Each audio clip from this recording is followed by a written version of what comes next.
গায়ের জোরে ইশরাক হোসেনকে মেয়র হিসেবে শপথ নিতে দিচ্ছে না সরকার, এমনটি অভিযোগ বিএনপি নেতাদের। তারা বলছেন, জনগণের ভোটে নির্বাচিত হয়েও প্রতিহিংসার শিকার ইশরাক। মঙ্গলবার রাজধানীতে আলাদা দুটি অনুষ্ঠানে এসব মন্তব্য করেন রুহুল কবির রিজভী ও শামসুজ্জামান দুদু। এদিকে ইশরাককে শপথ না পড়ানোর নির্দেশনা চেয়ে দায়ের করা রিটের আদেশ দেয়া হবে বুধবার। বিএনপি নেতা ইঞ্জিনিয়ার ইশরাক হোসেনকে ঢাকা দক্ষিণ সিটি কর্পোরেশনের মেয়রের দায়িত্ব বুঝিয়ে দিতে টানা ৬ষ্ঠ দিনের মতো নগর ভবনের সামনে বিক্ষোভ মিছিল ও অবস্থান কর্মসূচি পালন করেছেন তার সমর্থকরা। আন্দোলনকারীরা বলেন, ঢাকা দক্ষিণ সিটি থেকে কাঙ্ক্ষিত সেবা পাওয়া যাচ্ছে না। আদালতের রায় অনুযায়ী ইশরাক হোসেনকে শপথ না পড়ালে আন্দোলন চলবে। শত শত কোটি টাকায় এই নগর ভবন থেকে দুর্নীতি করে কামিয়ে নিয়ে গেছে। এর জন্য ইশরাক হোসেনকে মেয়র হিসাবে শপথ গ্রহণ করা হচ্ছে না। মশার কামড় অতিষ্ঠ, জায়গা জায়গা আবর্জনা, কেউ দেখার নাই। এর জন্য আমরা আমাদের মেয়রকে চাই। আমরা নগর পিতা হিসাবে ইঞ্জিনিয়ার ইশরাককে সেবা করার দায়িত্ব দিতে চাই।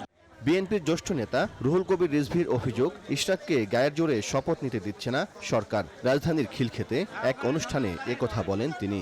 সরকারের পক্ষ থেকে গায়ের জোর খাটানো হচ্ছে, তাহলে চট্টগ্রামের যে আমাদের সাদাত, সে কি করে মেয়র হতে পারলো? সেও তো আদালতের রায় নিয়ে মেয়র হয়েছে। একই আইনে যদি সাদাত হতে পারে, তাহলে ইশরাক কেন হতে পারবে না? এটা হলো জনগণের জিজ্ঞাসা, আমার না। এদিকে জাতীয় প্রেস ক্লাবে এক আলোচনা সভায় এক ইস্যুতে কথা বলেন বিএনপির ভাইস চেয়ারম্যান শামসুজ্জামান দুদু। তিনি বলেন, ইশরাক হোসেন প্রতিহিংসার শিকার। এখনো আমরা সেই প্রতিহিংসার রাজনীতি দেখছি।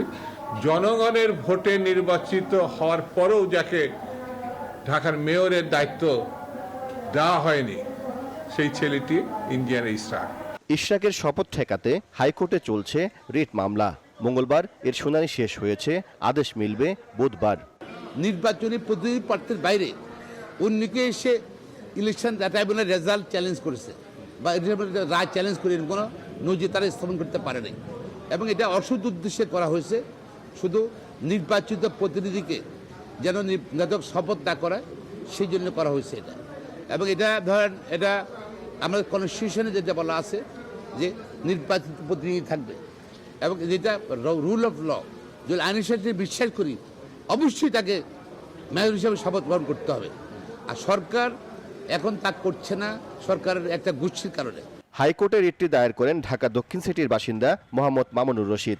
ইশরাককে মেয়র ঘোষণা করা ঢাকার প্রথম যুগ্ম জেলা জজ ও নির্বাচনী ট্রাইব্যুনালের বিচারকের বিরুদ্ধে শাস্তিমূলক ব্যবস্থা গ্রহণের নির্দেশনাও চাওয়া হয়েছে রিটে।